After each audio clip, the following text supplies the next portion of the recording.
l'histoire et le mode de vie ne correspondent pas au lieu où ils vivent. Encore une fois, c'est une allusion de plus au fait d'être une Église sainte, mise à part et séparée pour Dieu. Même si nous ne sommes pas du monde, nous sommes quand même dans le monde et nous devons vivre avec cette conscience de pèlerin, chargé d'une mission. Comme Jérémie, Pierre explique aux pèlerins comment nous devons vivre dans le monde. Quel est notre mode de vie dans le monde? Deux choses importantes. Premièrement, notre style de vie consiste à s'abstenir des désirs pécheurs qui font la guerre à l'âme. La première chose est donc d'apprendre à dire non à ces choses qui offensent Dieu, à éviter ces choses qui pervertissent notre âme, ces choses qui nous éloignent de notre amour et de notre confiance en Dieu. Quand j'étudiais au séminaire d'Orlando, il y avait plusieurs étudiants mexicains. Et nous nous réunissions fréquemment pour manger des tacos et des ragoûts mexicains.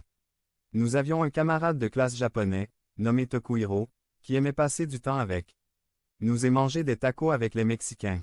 Un jour, nous mangions à la maison et quelqu'un a mis des piments de jalapeno au centre de la table. Tokuhiro n'a pas attendu les instructions sur la façon dont il devait les manger, mais a simplement tendu la main, a pris un piment et a mis le tout dans sa bouche. Comme il a de bonnes manières à table, il l'a mâché la bouche fermée et l'a avalé. Bien sûr, il s'est avéré qu'il y avait 1000 couleurs et il a même ouvert les yeux. Mais Tokuhiro a retenu la leçon. Il traînait toujours avec les Mexicains, il mangeait toujours des tacos. Mais il a appris à s'abstenir de piment de jalapeno. Notre style de vie de sainteté consiste, premièrement, à nous abstenir de tout ce qui offense Dieu et nous nuit, afin de grandir dans la foi, même si nous continuons à vivre dans un monde caractérisé par l'offense et la vie contre Dieu. Mais notre mode de vie ne consiste pas seulement à dire non à ceci et non à cela. Mais cela consiste aussi, deuxièmement, à dire oui à tout ce qui glorifie et annonce les vertus de celui qui nous a appelés des ténèbres à son admirable lumière. Pierre dit que nous maintenons une conduite exemplaire, c'est-à-dire que nous sommes pleins d'actions et de paroles qui reflètent l'éthique du royaume de Dieu.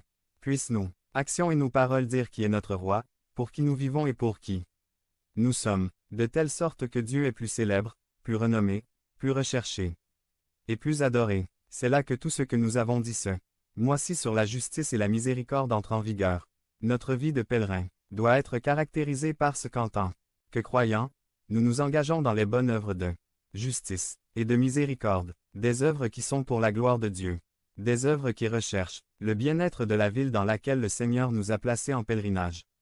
Être chrétien ne signifie pas m'isoler de la société, mais plutôt m'impliquer dans la recherche et la prière pour leur bien-être.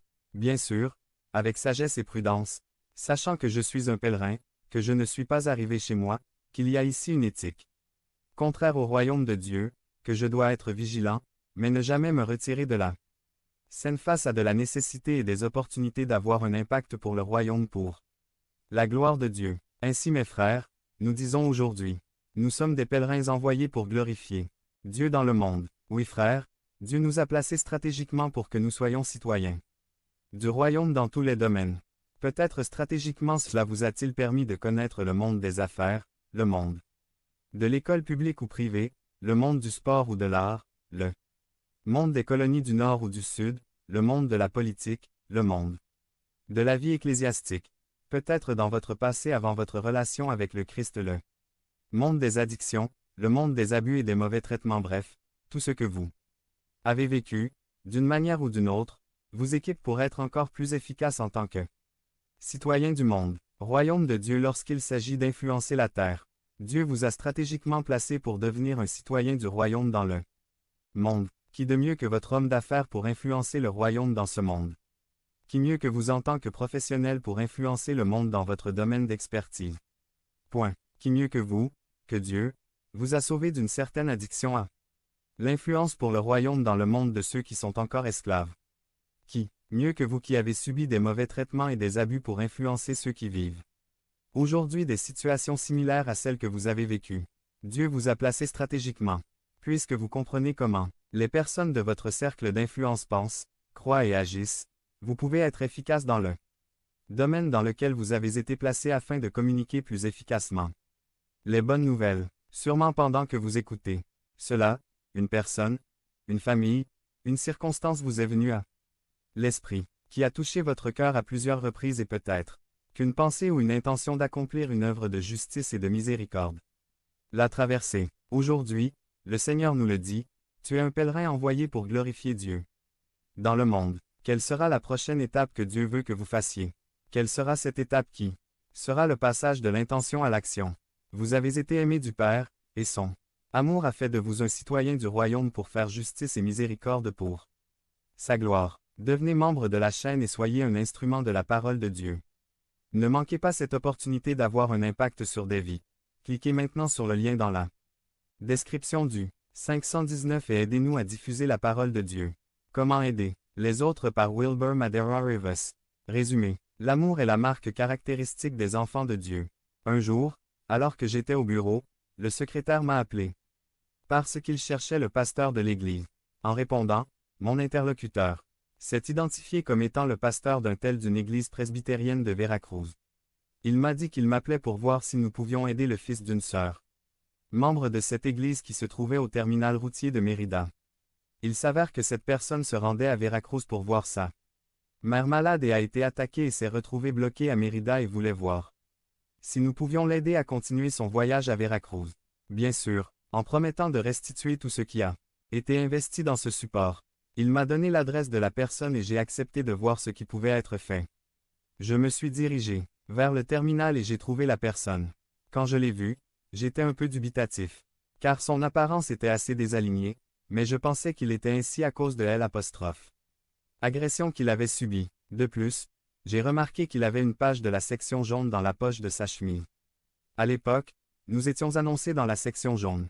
Point. Quelque chose en moi refusait de croire à cette histoire, mais en même temps, ma conscience chrétienne me marquait d'insensible, et entre pensée et pensée, j'ai finalement accepté de l'aider. Je lui ai acheté un ticket de bus, un gâteau et je l'ai regardé monter dans son camion pour partir. Quelques semaines se sont écoulées, plus ou moins, lorsque j'ai reçu un appel d'un de mes amis pasteurs de l'État de Campeche, me disant qu'il avait appelé le bureau de son église, soi-disant le pasteur Wilbur Madera, pour demander de l'aide pour un frère qui était dans le terminal de Campeche. Et il a parlé pour confirmer que j'avais bien appelé. Bien sûr, je lui ai dit que la même chose m'était arrivée et que cette personne était clairement un escroc. Mais l'histoire ne s'arrête pas là.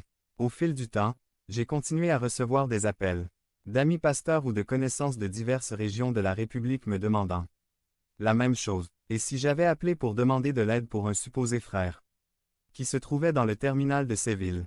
J'ai reçu des appels Aguascalientes, Puebla, Acapulco, Ciudad Victoria, entre autres.